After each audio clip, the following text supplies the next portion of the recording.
weekly video on this channel. We're going to be talking about the new Kyle Balda film, Minions: The Rise of Gru. Dylan, give us an overall run through. What happens in this film?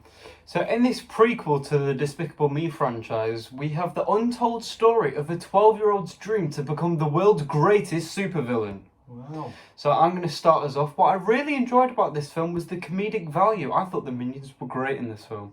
Yeah, I have to agree with you there, Dylan. This film really did make me laugh, and I enjoyed it a lot. I also really like the story within this film, because obviously we know Gru from the previous films that we've seen him in, and it was cool how I got to see his younger self and what he was like then. I liked how at the start he stole the villain's Zodiac Stone when he was actually going for an interview with them.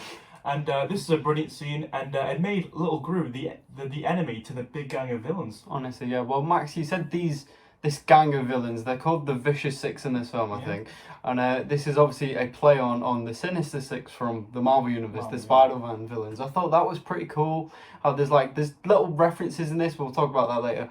But I thought this film was a lot more memorable than the first Minions film. Yeah, I agree. Automatically better. But the thing about the Zodiac Stone, there's another new edition, called Otto, and he's obviously one of the Minions, and he actually trades it for a pet rock, like little googly eyes. I thought that was pretty funny. But yeah, there's different plots in this, isn't there? There's different stories. What other characters did you like in this film, Max?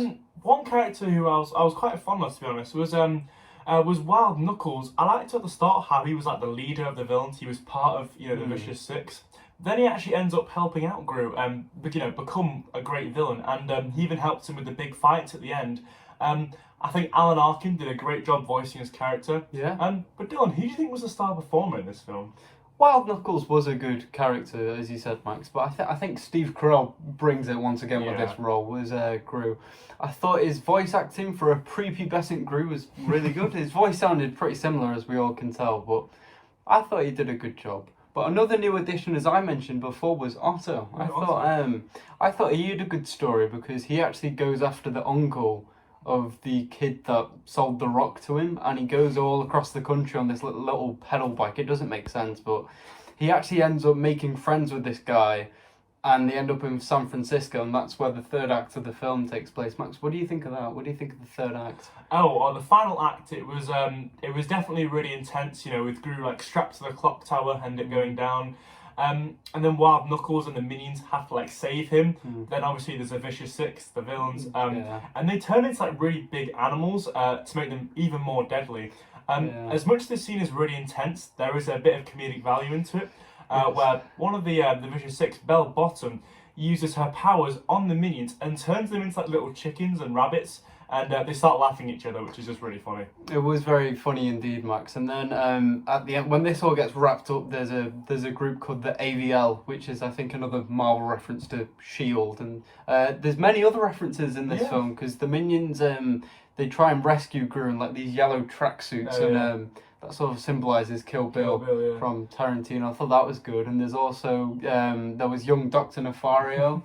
And we saw Vector, obviously, when he went into the bank of villainy, I think it was called.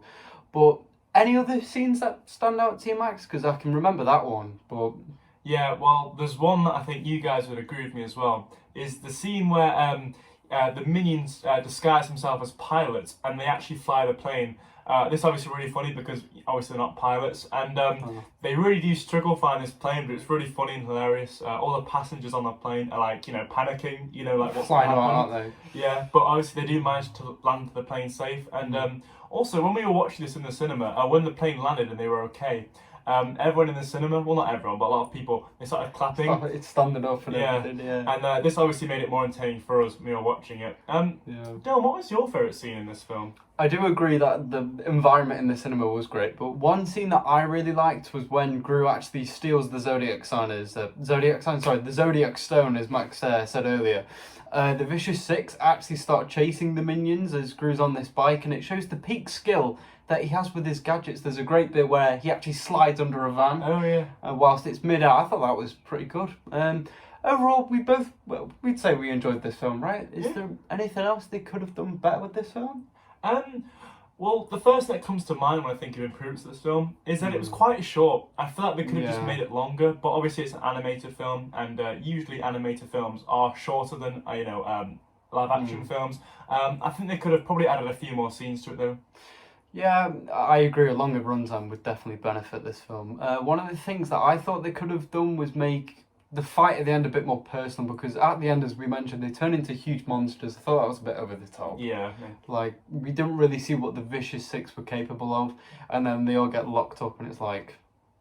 I don't know, I thought it was good though. It ended well. Yeah, to be honest, honestly, I can't really think of many things that would actually make this film better. I really enjoyed it, honestly, and I would recommend you guys to see it if you haven't already. What would you give this film out of 10, Dylan? The Minions, The Rise of Gru, I think deserves a crisp 8 out of 10. Would you agree? Yeah, I would. Yeah, definitely. Yeah. Well, as you guys can see, there were many positives and a few negatives. We both really enjoyed Minions, The Rise of Gru, and we hope you guys did as well. Well, if you've already seen it, let us know down below. Don't forget to like, comment, and subscribe, and we'll see you guys later. Goodbye.